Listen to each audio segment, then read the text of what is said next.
Bapa dan Putra dan Roh Kudus. Amin. Saudara-saudari, salam jumpa kembali dalam Gema Paulus edisi 29 Oktober 2025 bersama saya Romo Stefan OFM. Semoga saudara-saudari dalam keadaan sehat dan penuh sukacita. Tuhan memberkati saudara-saudari. Pada hari ini Injil diambil dari Injil Lukas bab 13 ayat 22 sampai 30. Tuhan bersamamu dan bersama rohmu. Inilah Injil suci menurut Lukas. Dimuliakanlah Tuhan. Kemudian Yesus berjalan keliling dari kota ke kota dan dari desa ke desa sambil mengajar dan meneruskan perjalanannya ke Yerusalem. Dan ada seorang yang berkata kepadanya, "Tuhan, sedikit sajakah orang yang diselamatkan?" Jawab Yesus kepada orang-orang di situ, "Berjuanglah untuk masuk melalui pintu yang sesak itu, sebab aku berkata kepadamu, banyak orang akan berusaha untuk masuk tetapi tidak akan dapat. Jika tuan rumah telah bangkit dan telah menutup pintu, kamu akan berdiri di luar dan mengetok-ngetok pintu sambil berkata, 'Tuan, bukakanlah kami pintu.' Dan ia akan menjawab dan berkata kepadamu, 'Aku tidak tahu dari mana kamu datang.'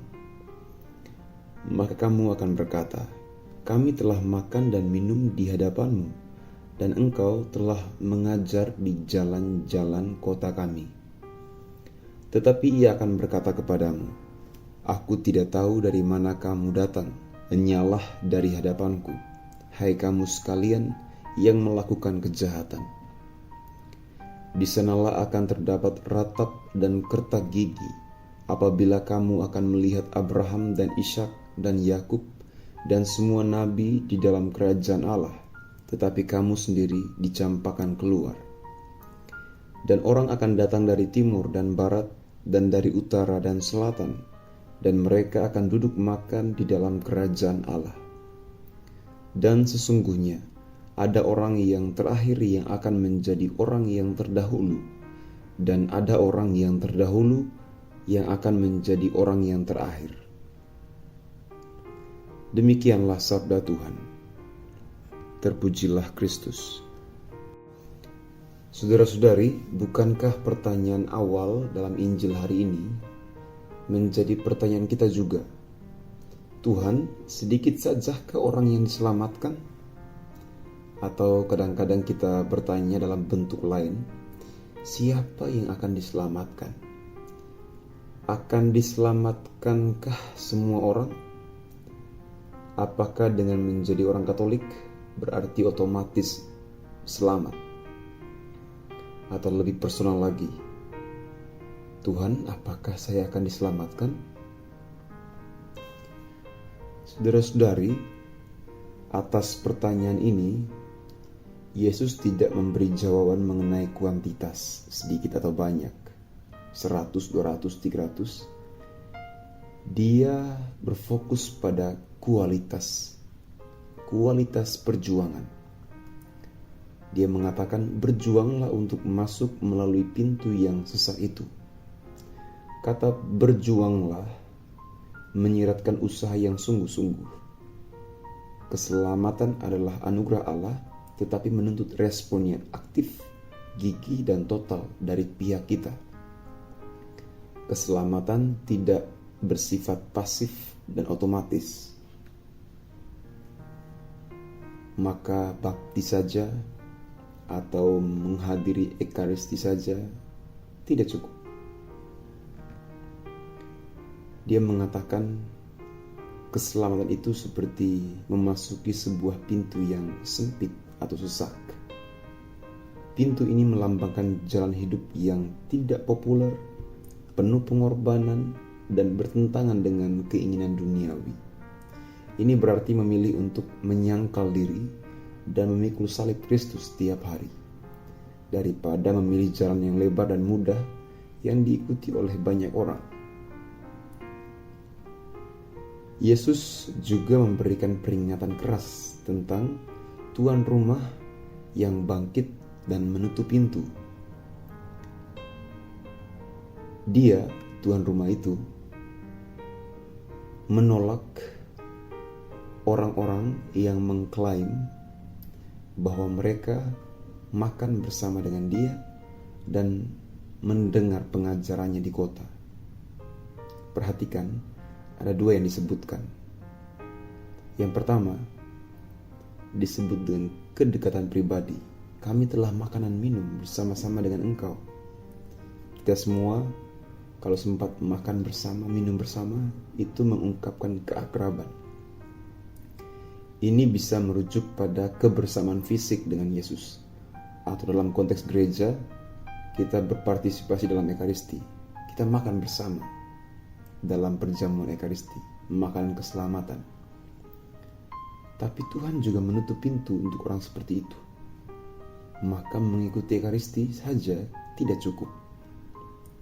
Begitu juga kalau kita mendengar pewartaan Tuhan, entah melalui seminar, melalui berdoa bersama, atau zaman sekarang kita mendengar khotbah-khotbah melalui YouTube, Instagram, TikTok, dan media online lainnya.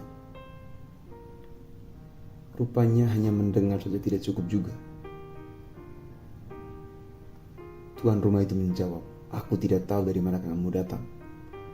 Jawaban ini menunjukkan bahwa keselamatan bukan hanya tentang Yesus, mengetahui dia, makan bersama dia, melainkan dikenal dan mengenal dia dengan intim sebagai hasil dari hidup yang taat dan benar, tidak melakukan kejahatan. Penolakan ini ditujukan kepada mereka yang membanggakan diri bahwa mereka adalah anggota gereja, tetapi hidup dengan lemah dan bertentangan dengan firman. Mungkin kita sekarang sebutnya Katolik KTP, atau mengikuti misa tapi sifatnya ritualisme, ikut saja tanpa ada buahnya.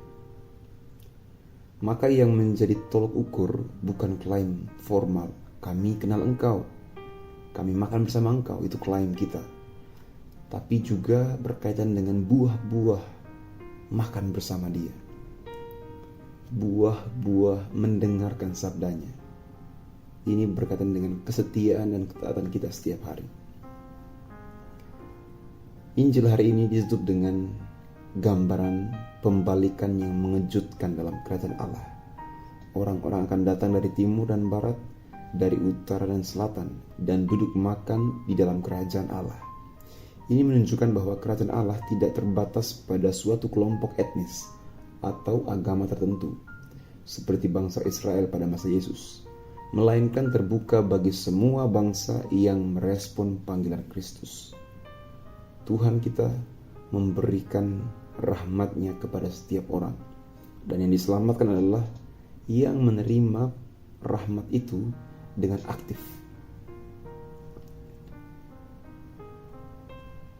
Lalu Tuhan mengatakan, sesungguhnya ada orang yang terakhir yang akan menjadi yang pertama, dan ada yang pertama yang akan menjadi orang yang terakhir. Ini adalah teguran tajam bagi mereka yang merasa sudah pantas selamat. Orang pertama seperti orang Yahudi pada zaman Yesus mengandalkan garis keturunan Abraham. Maka mereka mengatakan orang Samaria adalah orang yang tidak diselamatkan karena orang di luar orang Yahudi. Atau mereka menganggap bangsa Yunani dan bangsa-bangsa lain juga tidak diselamatkan karena di luar bangsa Yahudi. Ini juga bisa terjadi di antara kita. Kita menganggap bahwa etnis saya adalah yang paling unggul. Sebaiknya gereja itu warnanya harus menurut etnis saya. Itu tidak tepat. Karena keselamatan Kristus berkaitan dengan segala bangsa. Kunci keselamatan adalah merespon pewartaan keselamatannya. Maka marilah saudara-saudari, kita menjadi pengikut Kristus dalam gereja Katolik dengan menjadi umat Katolik yang total, tidak setengah-setengah. Maka marilah kita berdoa. Tuhan, kami bersyukur Engkau panggil untuk menjadi umat-Mu. Oleh rahmat-Mu sendiri Engkau menciptakan iman, harapan, dan cinta kasih dalam hati kami kepadamu. Ya Tuhan, kami tahu kami lemah, karena itu kami mohonkan kekuatan dari-Mu agar kami sungguh-sungguh mengikuti-Mu dalam kehidupan sehari-hari, dalam seluruh hidup kami. Doa ini kami mohonkan melalui Kristus Tuhan dan pengantara kami. Amin. Dalam nama Bapa dan Putra dan Roh Kudus. Amin.